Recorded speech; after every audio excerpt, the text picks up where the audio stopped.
On the 27th of December 2007, Elizabeth Kamuntu left her home to go and vote in the local town. She stayed behind in Molo to see her mother, whilst her husband returned to their three-roomed house and farm. But then violence erupted after the presidential election results were announced, and it took her days to get home. There were dead bodies everywhere. I had to walk over them. I didn't recognise who they were. I found my husband at my house. He had his throat slit and had decomposed. I nearly didn't recognise him. I was so scared I left, and then the next day I was told by a neighbour to go back and check it was my husband. When I went back, I couldn't even breathe because the smell was so bad. She fled with her children and elderly mother and now lives in this camp for displaced people near the town of Nakuru, just one room for them to share. More than 1,000 people were killed, 600,000 others fled their homes during the ethnic violence, the worst Kenya has seen since independence.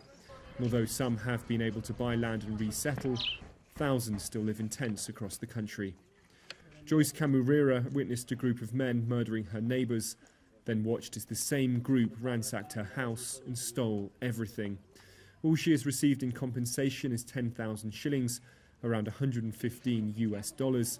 She's angry no one has faced trial, despite promises from politicians. The government is always making promises, but they haven't been kept. The government says they'll get us out of our tents, but it has been years and we haven't been relocated. If the government was serious about getting us out of the camps, we would not be here. The International Criminal Court is deciding whether to prosecute 6 high-ranking Kenyans, including the current presidential aide and deputy prime minister, on charges of orchestrating the violence.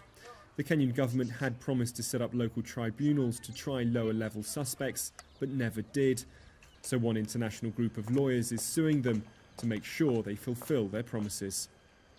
Justice is not just prosecution. Justice needs for the government to follow through on their promises and resettle those who are internally displaced and provide medical care for those who were injured during this time. 4 years on from the violence that nearly saw Kenya descend into civil war, justice still seems a long way off for many of the victims.